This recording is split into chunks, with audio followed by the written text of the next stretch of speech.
मित्रांनो, आपण बऱ्याचदा बघितलेलं असेल की शहरांमध्ये नो पार्किंगमध्ये गाडी लावल्यानंतर महानगरपालिकेवाले किंवा ट्रॅफिक पोलीस त्या मोटरसायकलला किंवा कारला उचलून सण नेतात.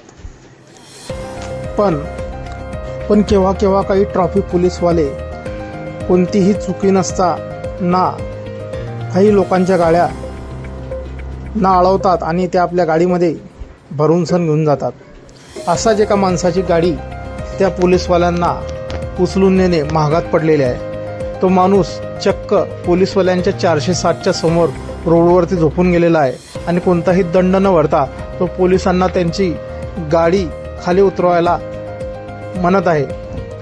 पोलीसवाले त्याला दंड भरण्यासाठी सांगत आहे की तुम्ही आपला ही हिंगा दाखवला आणि पार्किंग मध्ये गाडी लावली आहे. 407च्या समोर तो माणूस म्हणत आहे माझी गेलाय आणि त्या गाड्यांना तो नेऊन देत लागलेली नव्हती. या माणसाने तिथे मोटरसायकलला ट्रॅफिक पोलीसवाल्यापासून गोष्टी सांगत आहे का पोलिसांना दिल्यामुळे पोलीसवाले आंदोलन केलं. त्या माणसाने सर्व रोडवरती सोशल मीडियावरती चर्चेचा विषय ठरला असून हा व्हिडिओ सोशल मीडियावर गाडी खाली उतरवण्याचा मित्रांनो हा व्हिडिओ भरभरून सोशल मीडियावर चांगलाच व्हायरल झालेला आहे. एका युजरने म्हटलंय ट्रॅफिक पोलीसवाले ज्ञानेश्वर महाराजांची आळंद पैसे मागतात. शहरातील हा व्हिडिओ चांगल्या ठिकाणी असली तरीही ते हा मनुष्य घेतात आणि लोकांना पैसे रोडवरती 407च्या ते गाडी समोर आळवा झोपलेला आहे. बाजूला पोलीसवाला उभा आहे, तो आपल्या वरिष्ठांना द्यायला पाहिजे आणि काही मध्ये त्याची मोटरसायकल माणसांचा आंदोलन आपल्याला दंड न भरता त्याची मोटरसायकल खाली उतरवण्याचा त्या पोलिसाला अशा कमेंट्स व्हिडिओवरती येत आहेत.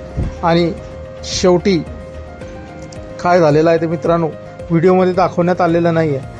हा व्हिडिओ सोशल मीडियावरती चांगलाच व्हायरल होत असून सर्व लोकांच्या पसंतीस येत आहे. ज्या प्रकारे या माणसाने एक अनोखे आंदोलन केले आहे ते सर्वांच्या पसंतीस येत आहे आणि ह्या व्हिडिओवरती कमेंटचा वर्षाव होत आहे. एका युजरनं म्हटलं आहे विनाकारण ट्रॅफिक पोलीस बऱ्याच लोकांना त्रास देतात आणि पैसे वसूल करण्यास ते अशा प्रकारचे कामे करतात.